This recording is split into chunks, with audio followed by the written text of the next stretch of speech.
Assalamualaikum warahmatullahi wabarakatuh. Waalaikumsalam warahmatullahi wabarakatuh. Apa kabarnya semua? Alhamdulillah, luar biasa. Allahu Akbar. Alhamdulillahirrabbilalamin. Semoga kita semua selalu dalam keadaan sehat walafiat. Amin. Sebelum kita memulai pelajaran, alangkah baiknya kita berdoa terlebih dahulu. Kepada ketua kelas, mohon dipimpin doanya, nak. Baiklah teman-teman, sebelum kita memulai pelajaran kita pada pagi hari ini, alangkah baiknya kita berdoa terlebih dahulu. Berdoa dimulai. Bismillahirrahmanirrahim.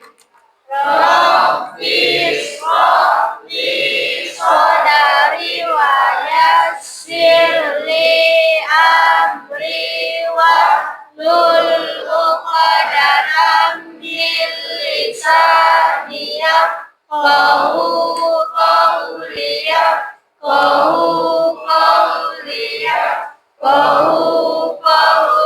walhamdulillahi rabbil alamin. Berdoa selesai. Ya, terima kasih kepada ketua kelas. Untuk menumbuhkan rasa rasionalisme kita, marilah kita sama-sama menyanyikan lagu wajib nasional. Untuk Ananda semua dimohon untuk berdiri.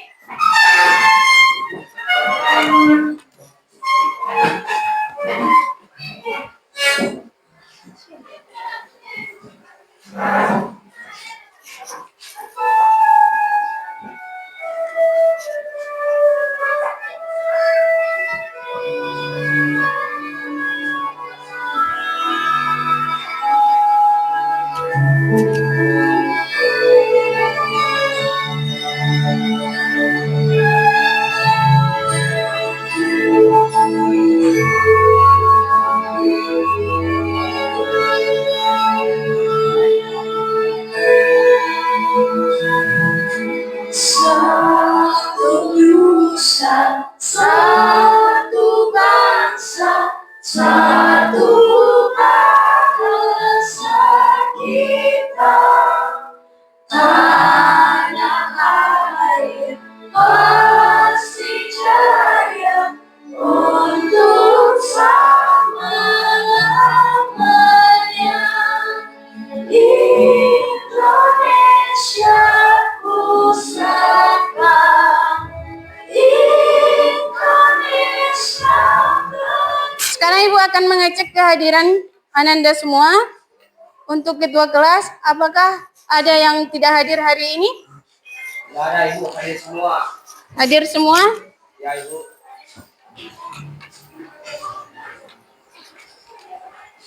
Ya, sebelum kita memulai pelajaran yang selanjutnya, apakah kalian masih ingat pelajaran yang minggu lalu? Masih, Bu. Siapa yang masih ingat? Ditunjuk tangannya. Ya, kepada Dinda dipersilahkan. Ya, kegiatan ekonomi, ya yang pertama itu produksi, yang kedua konsumsi, yang ketiga distribusi, yang keempat investasi, dan seterusnya adalah pembiayaan. Ya, kegiatan ekonomi itu adalah satu produksi, yang kedua itu adalah konsumsi, ketiga distribusi, dan yang keempat adalah investasi, dan yang kelima adalah pembiayaan. Sekarang kita lanjut ke materi yang selanjutnya, yaitu tentang permintaan dan penawaran. Nanti kita di sini akan belajar tentang apa itu permintaan, apa itu penawaran, dan apa yang mempengaruhi faktor permintaan dan penawaran, dan hukum permintaan dan penawaran, dan juga fungsi permintaan dan penawaran itu apa. Sebelumnya Ibu akan menayangkan video atau berita tentang kenaikan harga minyak goreng. Mohon diperhatikan ya. Lupa subscribe YouTube channel Metro News dan jangan lupa nyalakan notifikasi. Pemirsa, pelaku industri minyak makan Indonesia meminta pemerintah untuk mengantisipasi sedini mungkin tingginya permintaan minyak goreng, baik dalam negeri maupun dari pasar ekspor. Konsumsi minyak goreng diperkirakan akan semakin tinggi pada bulan Ramadan nanti. Demikian pula dengan permintaan dari pasar ekspor, khususnya dari negara mayoritas penduduk Muslim.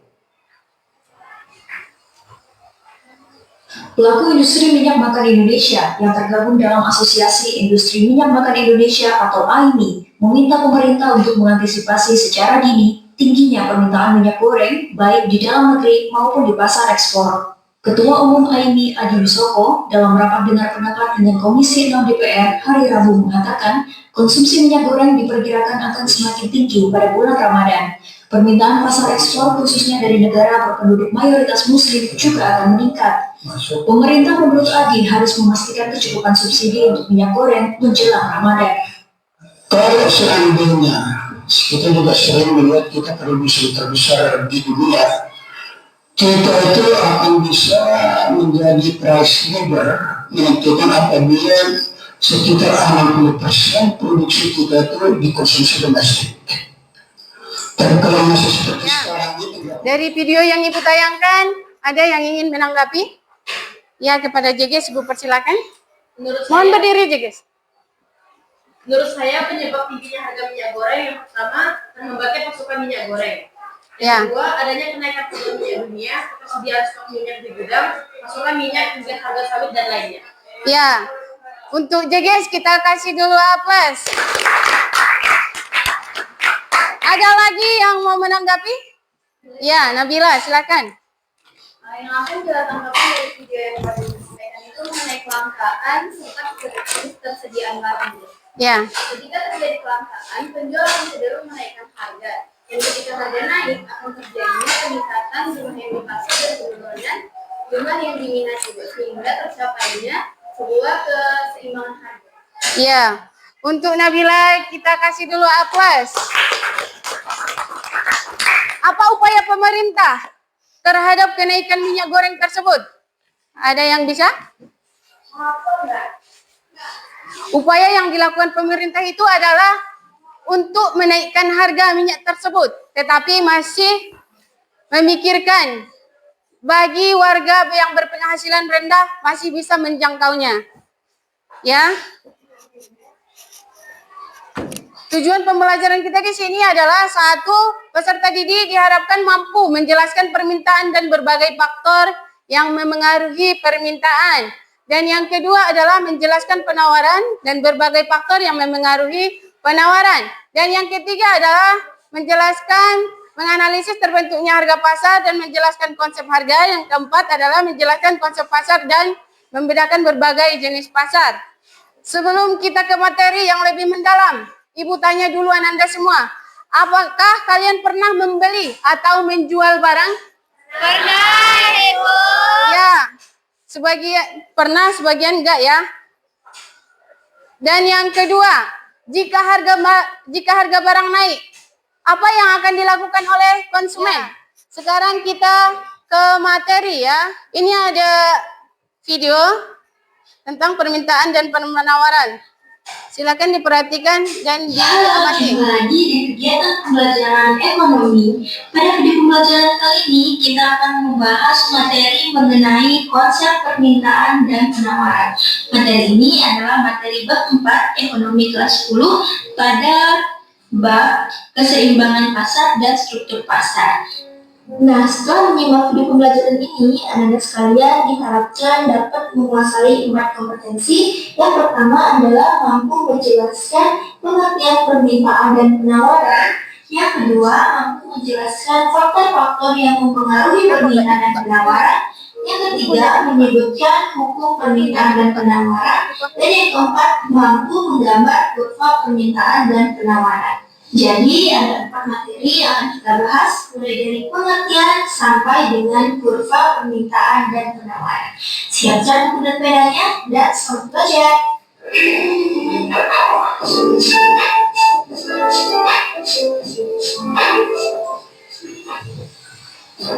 Berbicara tentang permintaan dan penawaran, hal ini tidak akan terlepas dari suatu tempat yang bernama pasar. Dari pasar inilah interaksi antara permintaan dan penawaran terjadi.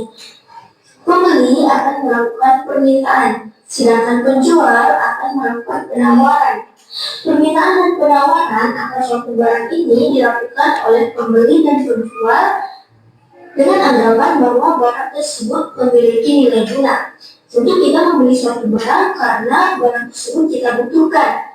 Dan tentu seorang penjual menjual suatu barang dengan harapan memperoleh keuntungan.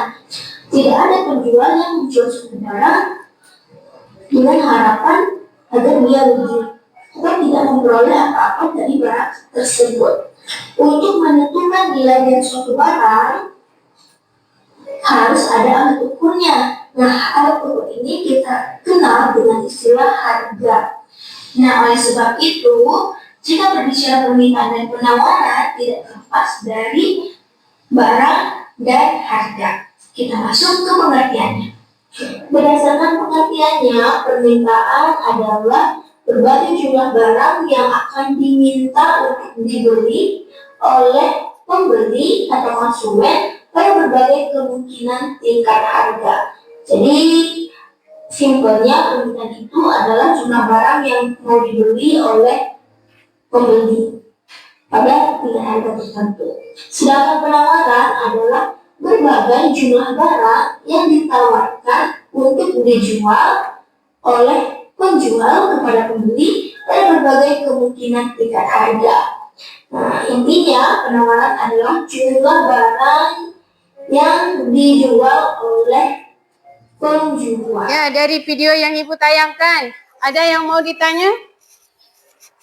Saya, Bu. Ya, silakan, Nak. Apa faktor penyebab kelangkaan suatu barang atau jasa? Ya, faktor kelangkaan barang atau jasa itu adalah yang pertama di situ adalah pertumbuhan penduduk yang semakin cepat, kan? Kalau di suatu negara itu banyak penduduknya, maka permintaan di suatu negara itu akan bertambah. Ya, yang kedua adalah bencana alam.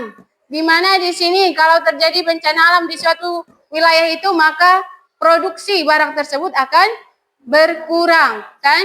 Ya, dan yang ketiga itu adalah keserakahan manusia. Di mana di sini manusia itu kadang kan masih banyak stok, kayak seperti minyak goreng, masih banyak stoknya di rumah.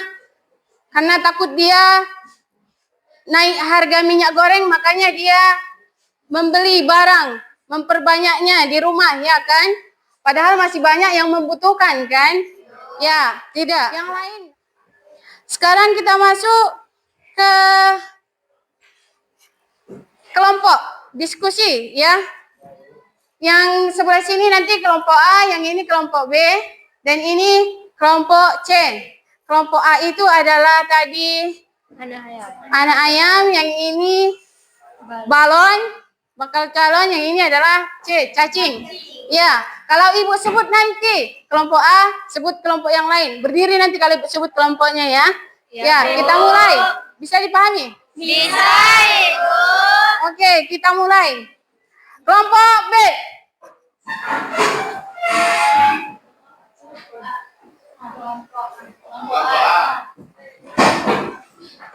Kelompok C. Kelompok D.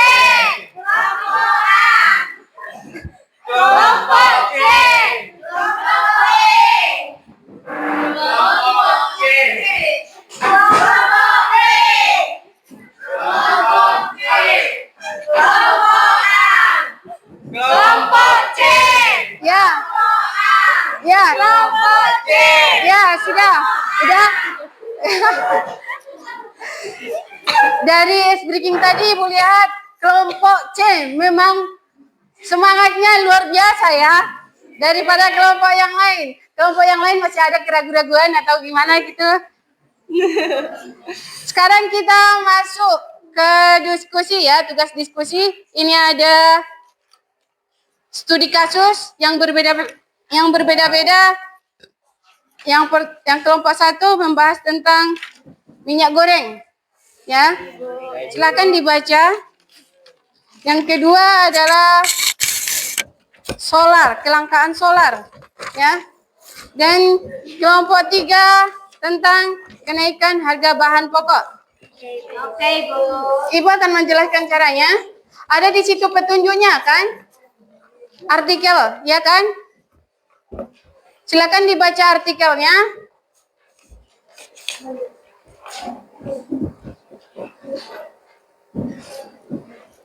Setelah dibaca nanti jawaban diskusinya dituliskan di kertas double folio ya. Ibu kasih waktunya 15 menit. Silakan 20 menit. Ya, buat 20 menit. Silakan dikerjakan ya.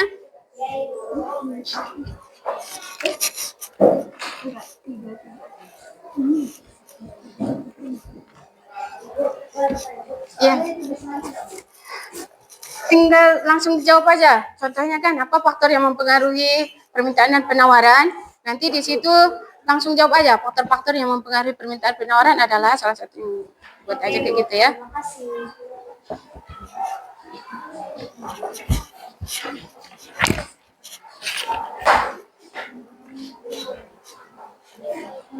Kelompok 1 ada kesulitan? Enggak ada, Ibu.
Ini nanti dipecahkan masalahnya kan? Ini beritanya kan Ibu? Iya, ini adalah artikelnya beritanya. Dan di sini nanti ini kan faktor-faktornya apa saja permasalahan. Iya.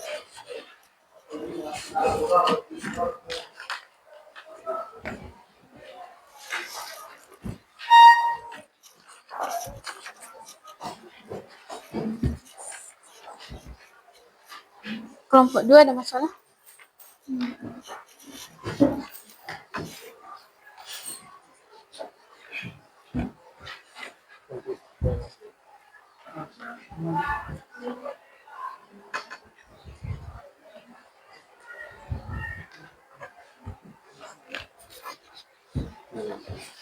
Di sini nanti apa kelangkaan yang menyebabkan solar itu kan?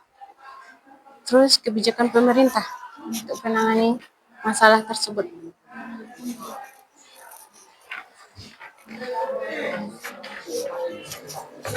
Sudah siap? Sudah, Ibu. Ya, Ibu. Oke. Kelompok yang maju ke depan, kelompok A. Oke, untuk kelompok A dipersilakan.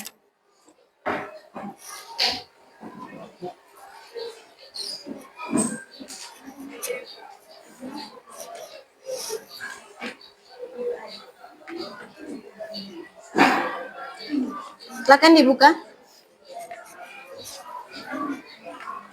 Assalamualaikum warahmatullahi wabarakatuh. Waalaikumsalam warahmatullahi wabarakatuh. Baiklah teman-teman, kami dari kelompok 1 akan mempresentasikan LKPD 1 mengenai penawaran dan permintaan. Jadi, dalam LKPD 1 ada 4 pertanyaan. Yang pertama akan dipaparkan oleh rekan saya, yaitu Hakim. Dipersilakan. Pertanyaan yang pertama yaitu faktor apa saja yang menyebabkan permasalahan kenaikan harga minyak goreng di Indonesia? Jawabannya, kelangkaan minyak goreng di Indonesia pada tahun 2022 melibatkan faktor-faktor kompleks seperti ketidakstabilan pasokan minyak, kelapa sawit, fluktuasi harga bahan baku, kebijakan pemerintah, serta dugaan adanya praktik kartel-kartel pihak yang tidak bertanggung jawab. Berikutnya akan dipaparkan oleh rekan saya yaitu Raja. Dipersilakan. Untuk pertanyaan kedua adalah, apakah permintaan minyak goreng yang tinggi akan mempengaruhi penawaran? Jawabannya ya, menjelaskan. Permintaan minyak goreng yang tinggi cenderung akan mempengaruhi penawaran. Permintaan yang tinggi dapat mendorong produsen untuk meningkatkan produksi guna memenuhi kebutuhan pasar. Oke, berikutnya akan dipaparkan oleh rekan saya yang ketiga yaitu Nurul. Dipersilakan. Pertanyaan ketiga, solusi apa saja yang dapat dilakukan oleh pemerintah untuk mengatasi permasalahan kenaikan harga minyak goreng tersebut? Jawabnya, pemerintah telah mengambil langkah yang tepat dengan membuat program bantu langsung tunai atau BLT sebagai respon terhadap krisis minyak goreng. Langkah lain diharapkan dapat membantu meringankan beban masyarakat yang terdampak oleh kenaikan harga minyak goreng. Ayo jadi cari pertanyaan. Soal yang keempat akan dipaparkan oleh saudara kami, Dava. Dipersilakan. Oke, pertanyaan nomor 4. Bagaimana upaya masyarakat Indonesia dalam menghadapi kondisi kenaikan harga minyak goreng saat ini? Jadi menurut kelompok kami, upaya yang harus dilakukan ada 4, yaitu 1. Diversifikasi sumber minyak goreng. 2. Peningkatan produksi minyak goreng. 3. Penghematan konsumsi minyak goreng. 4. Pengembangan teknologi produksi minyak goreng.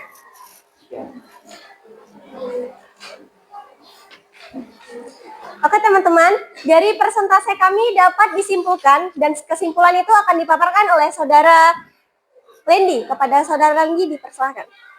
Jadi kesimpulan dari kasus ini adalah jika harga naik maka permintaan turun. Jika harga turun maka permintaan akan naik. Dan sebaliknya, jika harga naik maka permintaan naik. Jika harga turun, permintaan akan turun. Dari persentase kami, apakah teman-teman ada yang ingin bertanya? Ada yang ingin mau bertanya? Ya, untuk Nabila dipersilakan. Seperti yang disimpulkan oleh saudara Leni mengenai kesimpulan atas teks kalian, katanya jika permintaan turun maka harga ikut turun. Sedangkan tadi yang ada disampaikan Ibu, jika permintaan turun maka harga akan naik. Bagaimana penjelasan dari itu?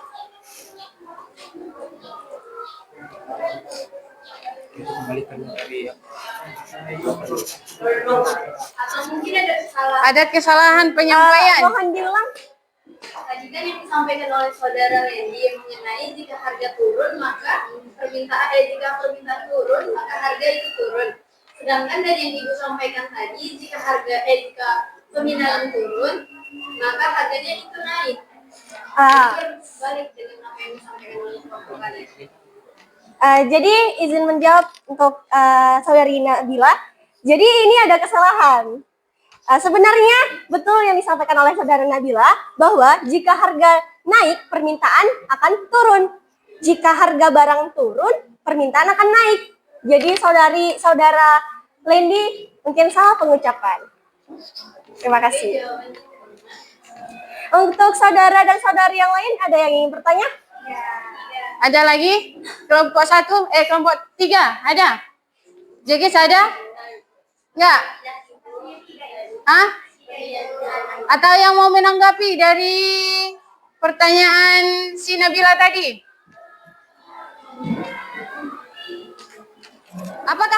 Apakah kalian bosan?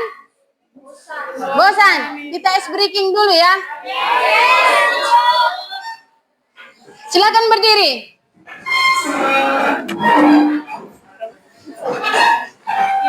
Diikuti gerakannya ya.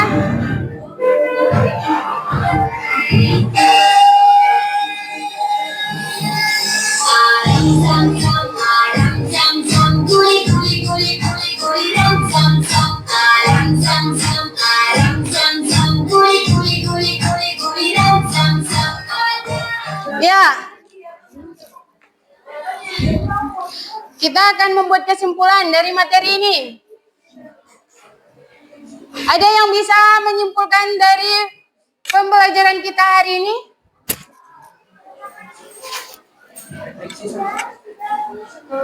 Ada? Ya, silakan Raja. Iya, berdirilah nak. Lebih kuat ya, lebih lantang kan suaranya. Jadi kesimpulan yang dapat saya sampaikan hari ini ialah pasokan umumnya dapat dianggap meningkat saat harga naik. Ya. Dan pemasok biasanya harus bersedia memproduksi lebih banyak barang. Ya. Dan untuk permintaan umumnya dapat dianggap menurun saat harga lebih naik gitu. Nah, terus konsumen biasanya itu harus lebih pandai lagi untuk membeli barang, atau konsumen itu bisa membeli barang lebih sedikit. Sekian, Bu. Oke, tepuk tangan untuk Raja. Ada lagi? Ya, Nurjana, silakan. Jadi kesimpulan yang dapat saya ambil dari pelajaran kita pada teknologi adalah hukum permintaan menyatakan bahwa tingkat permintaan terhadap suatu produk atau sumber daya akan menurun apabila harganya naik. Ya, Nur Habibah. Jadi refleksi saya hari ini adalah saya sangat senang belajar materi ini, di mana fungsi permintaan dan penawaran sangat penting diketahui untuk memulai suatu bisnis. Karena saya juga salah satu calon pebisnis, Ibu. Ya. Amin ya. Tujuannya agar produsen tidak terlalu banyak memproduksi satu barang dan tidak terlalu menentukan harga yang terlalu tinggi dan terlalu rendah. Ya, harus sesuai aturan ya untuk menetapkan harga barang tersebut. Bukan sembarangan kan? Ya. Di sini ada tugas. Ibu akan bagikan. Tugasnya adalah mandiri ya. Dikerjakan sekarang. Ibu kasih waktunya 10 menit. Bisa kan? Nanti kita kumpul.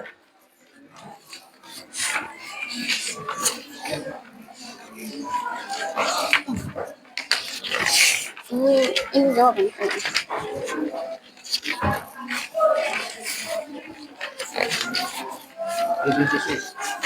Ya, buat namanya. Dah. Udah dapat?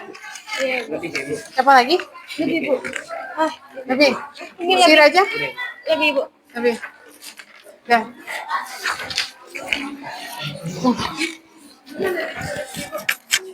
Untuk hari ini kita cukupkan sampai di sini.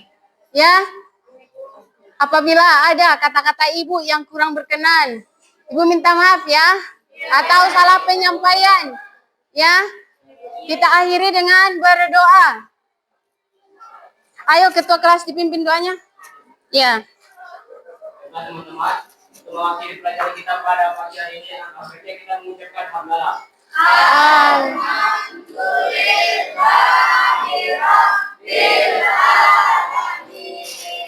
Dan dilanjutkan dengan membaca surah Al-Asr.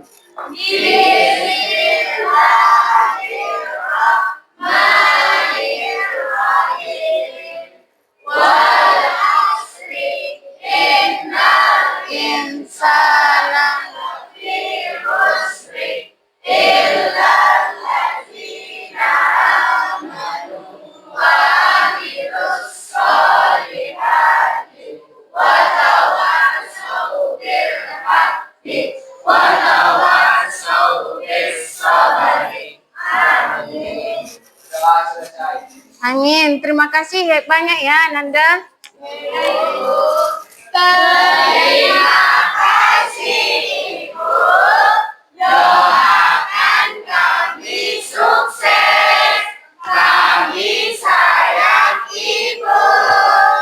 Ya, sama-sama. Ibu juga mengucapkan terima kasih yang banyak sama kalian. Semoga kita semua sukses selalu ya. Dan selalu dalam lindungan Allah Subhanahu wa Ta'ala. Assalamualaikum warahmatullahi wabarakatuh.